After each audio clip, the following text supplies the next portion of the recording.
আজ দেখাবো কায়ামা ব্লোহোল। আসসালামু আলাইকুম, আমি লীনা অবসর ভাবনা থেকে চলে আসলাম অস্ট্রেলিয়ার পপুলার একটা জায়গা কায়ামা ব্লোহোল। এখানে এর আগেও এসেছি, সুন্দর মতন ভিডিও করেছি। আমি বলি না, যেখানেই যাই না কেন নতুন মনে হয় এবং নতুনভাবে নতুন উদ্যমে উপভোগ করি। আর অস্ট্রেলিয়া এমন একটা জায়গা যেখানেই যাই না কেন মন প্রাণ ছুঁয়ে যায়। বাসার থেকে বের হতেই আমাদের একটুখানি দেরি হয়ে গেছে, নইলে এই ধরনের জায়গায় কিন্তু আরেকটু আগে আসলে ভালো লাগে। যাই হোক, আমরা যতটুকু এনজয় করেছি মন্দ না, অনেক অনেক উপভোগ করেছি। আর আমি চেষ্টা করেছি ক্যামেরা বন্দি করতে।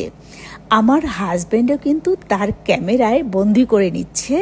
এত সুন্দর প্রাকৃতিক পরিবেশ, যার কাছেই ক্যামেরা থাকবে তারাই কিন্তু ক্যামেরা বন্দি করে নেবেন এমন একটা পরিবেশে এসে। আর ওয়েদারটা কি বলবো, না শীত না গরম, চমৎকার একটা ওয়েদার এবং পরিবেশ, সব কিছু মিলিয়ে দারুণভাবে উপভোগ করার মতন একটা সময় আমরা পার করছি। যে জায়গায় এসে এতক্ষণ ভিডিও করলাম, এখন আস্তে আস্তে হেঁটে হেঁটে আরেকটু সামনের দিকে যাচ্ছি।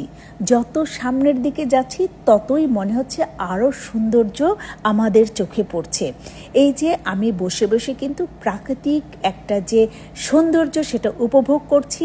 আর আমরা কিন্তু আস্তে আস্তে হেঁটে হেঁটে যাচ্ছি, একটু করে হাঁটছি, দেখছি, আবার একটু করে সামনে যাচ্ছি। এভাবেই কিন্তু আমরা পুরোটা সময় এনজয় করছি। আর এই যে এখানে যে ক্যামেরা ধরেছি, এখান থেকে ক্যামেরাতে বোঝা যাচ্ছে না, কিন্তু এত সুন্দর ভিউ, একদম দূরে যে একটা আবার দেখা যাচ্ছে, ওখানেও অনেক সুন্দর একটা ভিউটা আমাদের চোখে পড়ছে। বলতে বলতে লাইট হাউসের কাছে চলে আসলাম। আর এই তো এখানে পানির ফোয়ারা যে উঠে এবং এটা দেখতেই সবাই আসে। আমি এই যে ক্যামেরা ধরেছি, এই যে হোলটা দেখতে পাচ্ছেন, এখান দিয়েই কিন্তু পানির ফোয়ারাটা বের হয়, এটাই দেখতে কিন্তু সবাই আসেন। এখন আমি আস্তে আস্তে, এখানে আমরা তো উঁচুতে দাঁড়িয়ে আছি, আস্তে আস্তে চলে যাব একদম সামনে। আমি এই তো হেঁটে হেঁটে যাচ্ছি, একদম সামনে থেকে দেখানোর চেষ্টা করব এই হোলটা, এখান থেকে কি সুন্দরভাবে পানির ফোয়ারাটা বের হয়। অনেকক্ষণ ওয়েট করতে হয়, যদিও আমি একদম ক্যামেরাতে কেটে কেটে দেখালাম, কিন্তু এটা দেখার জন্য কিন্তু একটুখানি ওয়েট করতে হয়। যাই হোক, দেখা হয়ে গেল। এখন আমি আরেকটু সামনের দিকে যাব, যেখানে একদম ডিপ সমুদ্র দেখা যায়। আমি কিন্তু আপনাদের কাছে বর্ণনা দিচ্ছি আর যাচ্ছি। এখন আমরা যেখানে এসছি, এখানে কিন্তু পুরাটাই পাথর আর পাথর। আর ডান সাইডে দেখতে পাচ্ছেন, এটা কিন্তু সিকিউরিটির জন্য বেড়া দেওয়া আছে। ব্যারিকেডের মধ্যে থেকে যেন আমরা এনজয় করতে পারি, সেই জন্যই কিন্তু বেড়াটার ব্যবস্থা করা আছে। আর এখন আমি আস্তে আস্তে চলে যাব, চলে গিয়ে একটুখানি পাথরের উপরে উঠে ফটো সেশন করব। ফটো সেশন হয়ে গেলে দেখাবো এই যে পাথরের নিচে কত ডিপ সমুদ্র দেখা যায়। আর সবাই এসে এখানে কিন্তু যে যার মতো করে এনজয় করছে। আমরাও কিন্তু তার ব্যতিক্রম নই, আমরাও ভীষণভাবে এটাকে এনজয় করছি।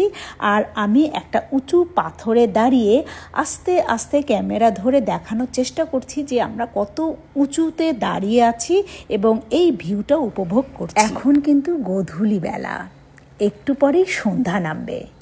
আর এই ধরনের এনভায়রনমেন্টে আমরা বসে আছি, এত সুন্দরভাবে সময় পার করছি যা বলে বোঝানো যাবে না। আর আমি যেখানে বসে আছি, আমার পেছনে কিন্তু ডিপ সমুদ্র, সামনেও কিন্তু ডিপ সমুদ্র। এক অন্য রকমের ভালো লাগা আমরা ভেতরে লালন করছি। যাই হোক, অনেক হলো, অনেক এনজয় করলাম। আশা করছি আপনাদের ভালো লেগেছে। আজ এ পর্যন্তই। সবাই ভালো থাকবেন, সুস্থ থাকবেন, সুন্দর থাকবেন এবং যদি ভালো লাগে অবশ্যই কমেন্ট করে জানাবেন। আল্লাহ হাফেজ।